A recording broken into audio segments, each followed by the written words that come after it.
Hi YouTube, I am the poster Packrat and welcome back for another new poster this week. The poster Packrat channel is a new channel on YouTube. I'm a poster collector. I've been collecting posters for about 3.5 years, and I've developed a taste for certain types of posters that have a particular type of design. And on my channel, I'll be showcasing my poster collection, and I'll be talking about what I think makes for a good poster design. So this week we have the Star Trek Strategic Operations Simulator, also known as Star Trek Arcade. It also has the branding of Sega, the arcade experts. So I will refer to this poster as the Star Trek Strategic Operations Simulator Sega Arcade Experts version poster. I also have another Star Trek Strategic Operations Simulator poster, but it is the Klingon Battle Bridge version. And it's also a really beautiful poster, and I'll probably be showcasing that one next after this one. So this poster is similar to an A1 size poster. That's the European standard for their poster framing. It's not an actual A1 though, it's a funky size. And the thing about American posters is that there's no standardized size for how the American market produces posters for either for retail, for like consoles and whatnot, and for the arcade. When you collect an American poster, you'll get all different sizes for them. And I wish I had the measuring tape on this one. I didn't, but I can tell you this, that it's a little bit taller than a European A1 size poster by a few inches, and it's also more narrow than an A1. So this poster is really an outstanding looking poster. And I think arcade posters back in the day, they were something that you would purchase or get as a goodie with the arcade machine. If you were buying a pinball table, you would also typically get a poster with that table. So it was kind of like a bonus or a freebie. And who would have had this poster would have been the vendor of the arcade machine, maybe the reseller of the arcade machine, or the recipient, the person who actually bought that arcade machine. This poster would have looked absolutely beautiful inside a arcade reseller's office or their showroom. It really is a beautiful poster, and I think the colors have held up really well considering the age of the poster. It's about 40 years old. So let's talk about the design of this poster.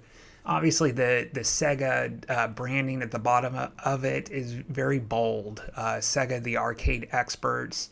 And this poster is from the early 80s. And a lot of Sega's arcade posters had this kind of branding on them.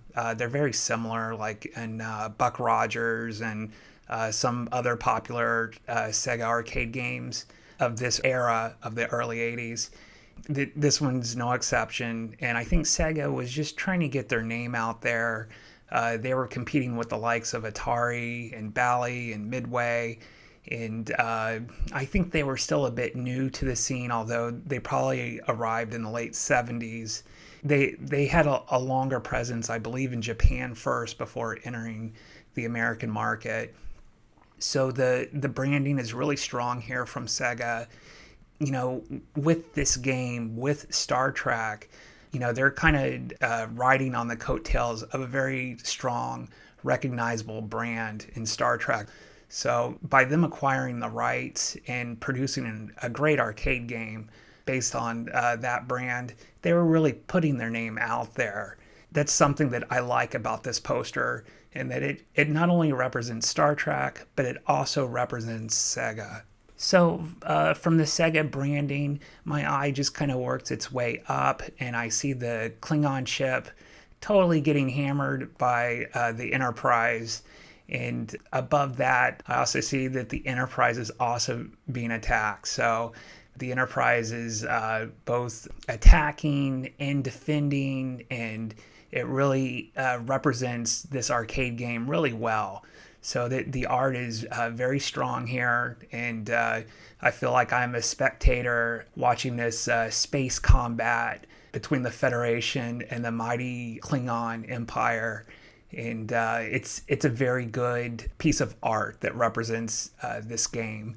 Also, there's the Federation space station in the background, and that was an important gameplay element of this arcade game, because you were getting power-ups and bonus items and more photon torpedoes when you stopped at the space station. So all in all, the art really represents the game well. And then finally, my eye works to the top of the poster where the Star Trek branding is there. It looks kind of reminiscent of Star Trek II. I believe that may have come out a year earlier in 1982. And, all in all, this poster really represents Sega well, and it represents Star Trek very well. So this video is going to be short. I don't have too much more to say on this poster. I don't know the original artist behind it, but it is a pleasing poster. And I'm going to be following up this video with the Klingon Battle Bridge version, which is a smaller poster. I would say that it's about the size of a B3 type poster, which is smaller than a Japanese B2. And I think that's a very nice looking poster as well. And I hope you guys watch the next video as well and take a look at that poster. So this is the Poster Packrat signing off. And if you like these videos, please click the like button, subscribe to the channel, and or also leave a comment down below if you have any information you'd like to add about this poster. It might benefit other poster collectors as well. And I just want to thank you for stopping by. Take care. Bye-bye.